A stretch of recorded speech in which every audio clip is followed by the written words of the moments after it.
Oke teman-teman, selamat datang di channel Ethical Hacking Indonesia. Di video kali ini saya akan menjawab pertanyaan kalian yang sudah saya list di dalam list video yang akan saya buatkan. Yaitu ada yang bertanya bahwa program apa yang bagus untuk pemula. Nah, mungkin di video sebelum-sebelumnya saya sudah buat video tentang pemrograman, maksudnya menjelaskannya gitu kan. Cuman masih ada yang nggak menyerap itu karena mereka mencari yang langsung ditunjukin, oh ini tuh yang bagus bagi pemula. Nah, di video kali ini maka itu yang akan saya bahas gitu. Jadi sebelum kita masuk harus disclaimer dulu. Disclaimer on, semua video dan tutorial hanya untuk tujuan informasi dan pendidikan. Kami percaya bahwa peretasan etis, keamanan informasi, dan keamanan cyber harus menjadi subjek yang familiar bagi siapa saja yang menggunakan informasi digital dan komputer. Kami percaya bahwa tidak mungkin membela diri dari peretas tanpa mengetahui bagaimana peretasan dilakukan. Oke, langsung. Sebagian besar orang-orang yang atau teman-teman yang sudah subscribe YouTube saya dari dulu pasti sudah tahu video maksudnya bahasa pemrograman mana yang bakal saya rekomendasikan gitu. Jadi kalau subscriber lama saya pasti sudah tahu gitu yang mana yang akan saya rekomendasikan, karena di sebelumnya di video sebelumnya saya sudah memberikan tutorial bagaimana melakukan ini. Nah, semuanya itu menggunakan bahasa pemrograman Python gitu. Jadi sudah jelas kenapa saya merekomendasikan itu, karena saya juga belajar menggunakan Python dari dulu. Semenjak saya berkecimpung di dunia cyber security, saya sudah mempelajarinya dan sekarang pun masih belajar, karena prinsip dalam programan atau dalam dunia cyber security itu kita harus punya mindset bahwa kita harus belajar terus gitu, karena perkembangan teknologi itu yang harus kita uji keamanannya di dalam aspek cyber security itu akan berubah setiap detik. Jadi jangan sampai kita tidak mempelajarinya terus menerus gitu. Jangan kita absolutkan sebuah pengetahuan, karena ketika kita mengabsolutkannya, disitulah kita menganggap bahwa itu final, ternyata masih berjalan gitu. Oke, langsung masuk aja. Ini Python, ini adalah websitenya, akan saya berikan di kolom komentar, bukan kolom komentar tapi di deskripsi ya. Banyak sekali artikel mengenai Python, jadi ini memudahkan sekali gitu, terutama forumnya. Forum untuk Python ini, Python sekarang yang kita gunakan adalah 3.9.7, itu adalah the latest versionnya tuh. News major release of the Python itu versi 3.9. Jadi Python ini ada di berbagai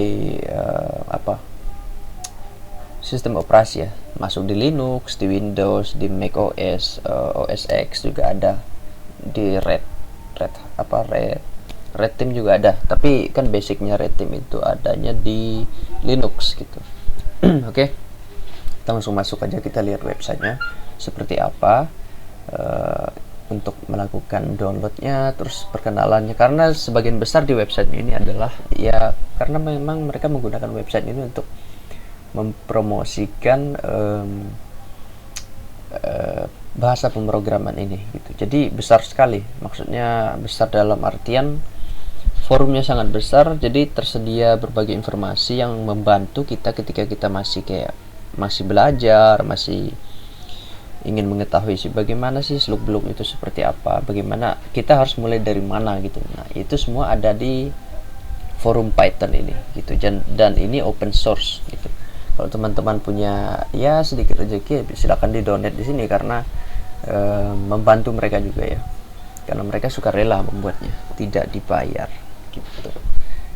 Terus yang pertama itu adalah tentang Python application. Python is a programming language that lets you work more quickly and integrate your system more effectively.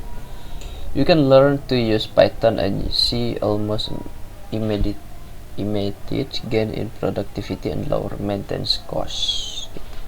Jadi ya enak lah ini kalau dipakai, jadi lebih cepat gitu. Jadi nggak kayak nggak kayak C, nggak kayak bahasa program lain yang harus di compile dulu ke dalam bahasa binary dulu. Kalau Python ini dia termasuk yang ini yang langsung cepat gitu tanpa di compile gitu. Terus downloadnya di sini banyak banget. Kalau teman-teman bisa melihat semua rilisnya dalam artian mau lihat mana sih rilis mana yang mau kita pakai gitu. Terus ada source code Python ini bisa kita gunakan ya, sesuai dengan license juga sih. Kita lihat license, apakah kita bisa mengubah apa yang ada Python straight in. Jadi ini 1990 itu adalah tahun kapan Python itu dibuat gitu. Ini Guido van Rossum yang membuatnya, nama orang pembuatnya gitu. Jadi rilisnya seperti ini. GPL compatibility, yes, no, okay.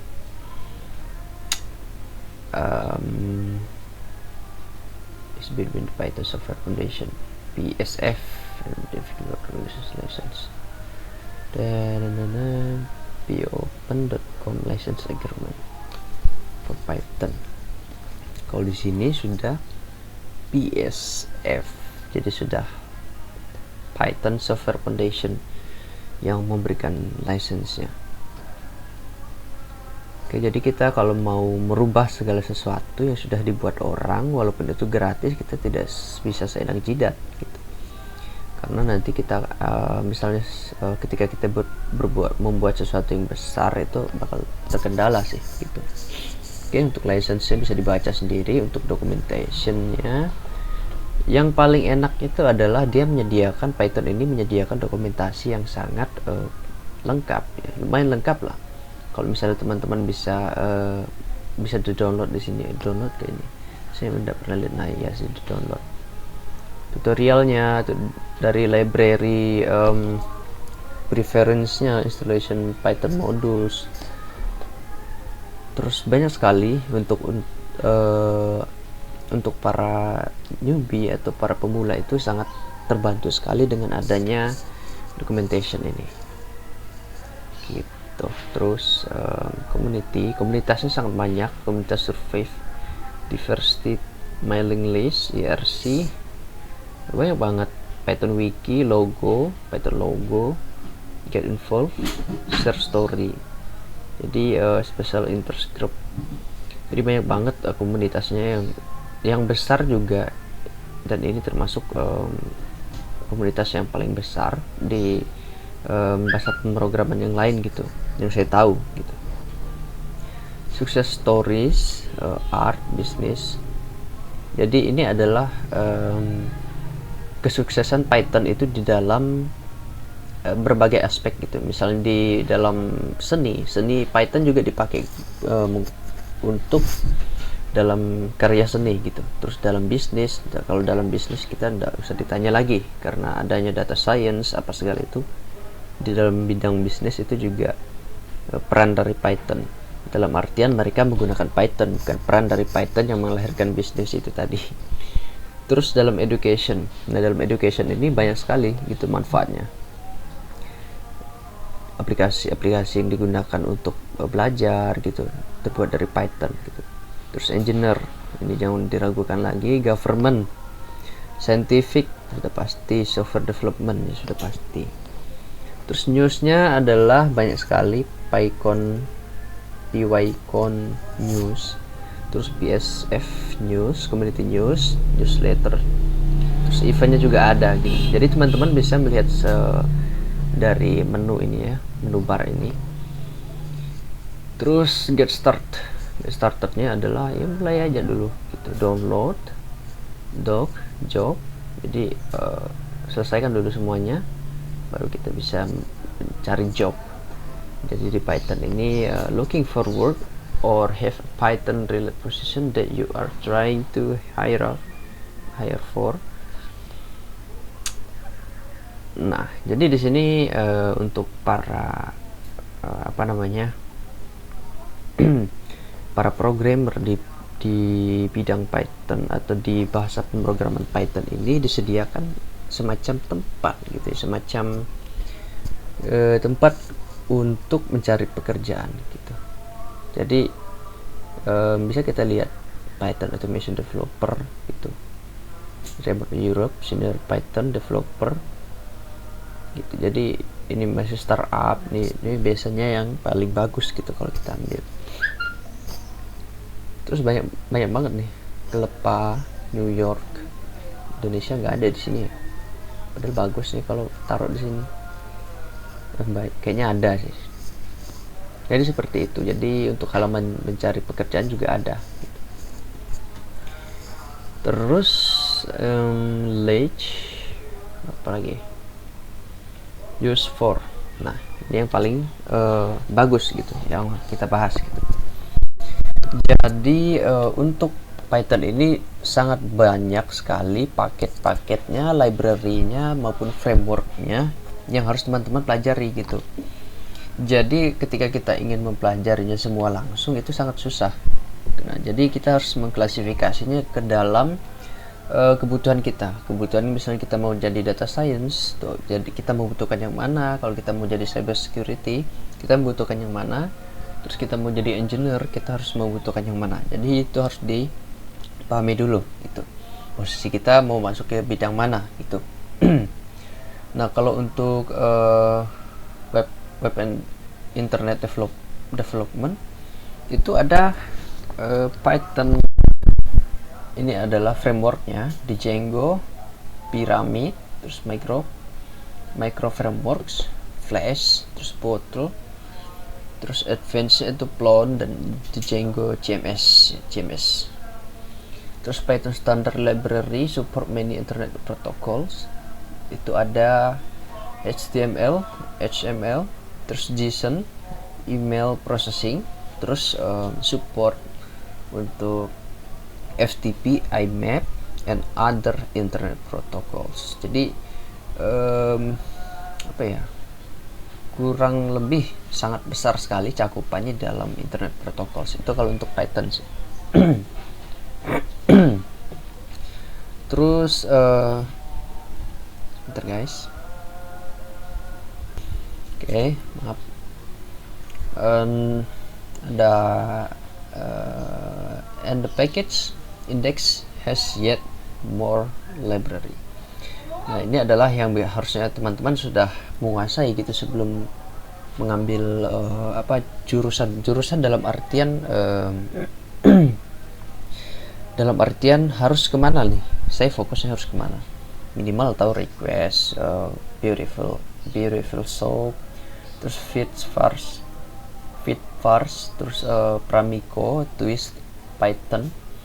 Terus kalau misalnya mau ke scientific and numeric bisa pakai SGI PY, jadi scientist Python itu untuk mengelola data gitu dalam dalam bentuk number, matematik. Terus engineer bisa pakai kategori yang ini, kategori scientific and numeric gitu. Terus ada pandas ini adalah untuk yang kalau saya bilang tadi ada di bidang bisnis itu kalau menggunakan pandas itu untuk data analisis gitu. Atau juga bisa untuk data science gitu ya, data science. Jadi kita mengolah data itu menggunakan Python gitu. Dan framework yang paling terkenal itu memang pandas ya kalau di bidang data science gitu. Dimana kita bisa mempelajari data menggunakan Python, jadi lebih kompleks gitu loh, lebih bisa kita yang mana sih yang kita butuhkan bisa kita ambil gitu dari berbagai atau dari sebesar apapun data.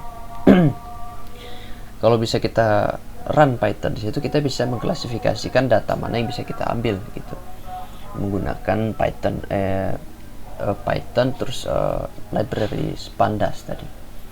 Terus untuk edukasi Python is superb language for teach programming both and the introductory level and in more advanced course. Jadi ada untuk mempelajarinya itu how to think like a computer science ini. Jadi teman-teman bisa buka ini, coba kita tes how to think like a computer science. Terus the way of the program, variable, expression, function, condition. Jadi biasa. Ini juga yang dipelajari. Terus ada lagi Python Programming Introduction to Computer Science. Nah, ini kurang lebih sama dengan yang di atas, cuman kan yang di atas agak banyak gitu. Kalau yang ini lebih ke dasar-dasarnya mungkin. Terus practice program, ya ini yang paling penting sih. Mau kita menguasai dasarnya, tapi kalau kita praktis terus pasti kita akan menambah skillnya.